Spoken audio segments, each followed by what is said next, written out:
النهاردة فاتت سنة من عمري وانتوا معايا، سنة كان فيها حاجات كتير، لكن أكبر إنجاز أنا حققته هو وجودكم في رحلة التعافي، ووجود الناس اللي تعافت معانا وقفوا على رجلهم في رحلة التعافي، ولاد الأصول اللي كانوا يستحقوا التقدير والخير الكتير وربنا كرمهم.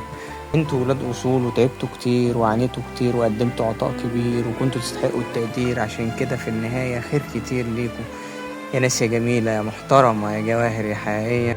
وده شرف ليا ان اكون شاهد على قوتكم ووقوفكم على رجلكم.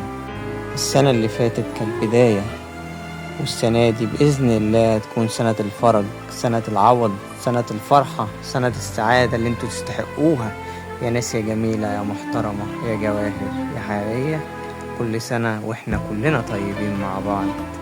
حبيت أشارككم يوم عيد ميلادي عشان انتوا تستحقوا ده.